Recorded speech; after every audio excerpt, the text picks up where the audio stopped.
ഇതിനെക്കാട്ടി നല്ലതേ നീ മുഴുവനാടാ. ഇത് ട്രെൻഡാണ് ഇപ്പോഴത്തെ. എടാ നിന്റെ ഈ അച്ഛനും കുറെ ആളുണ്ട് ട്രെൻഡ് ഫോളോ ചെയ്യുന്ന ആള് തന്നെ. അച്ഛൻ എന്ത് ട്രെൻഡ് ഫോളോ ചെയ്യുന്നതാണ് പറയുന്നത്? അച്ഛൻ എന്തറിയാം? എടാ നിന്റെ ഈ അച്ഛന്റെ അറ്റത്തിരിക്കുന്നതേ ഐസ്ക്രീം നക്കി കുടിച്ചല്ല, ട്രെൻഡാ trend. Salt and pepper trend.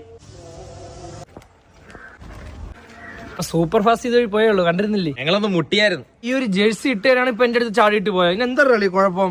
ഇതിന് കുഴപ്പമില്ലെന്നാണ് നീ പറയുന്നത്. നമ്മളൊരു ഫംഗ്ഷന് പോകാൻ വിളിച്ചില്ലേ ഇതിന്? നിന്റെ അടുത്തൊരു പെറ്റിക്കോട്ട് ഇട്ടോണ്ട് വന്നാൽ പറഞ്ഞ നീ ഇടോ?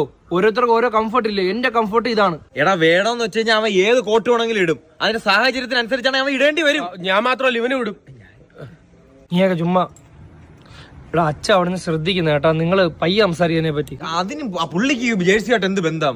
എനിക്ക് ജേഴ്സി ആയിട്ട് ഒരു ബന്ധമില്ല. എവൻ എന്തോ ബന്ധം. നിന്റെയൊക്കെ കൂട്ടുകാരെ എവൻ എന്തോ ജേഴ്സി ആയിട്ട് ബന്ധം. ഒരു കളി അവന് കളിക്കാറുണ്ടോ? ഒരു കളി.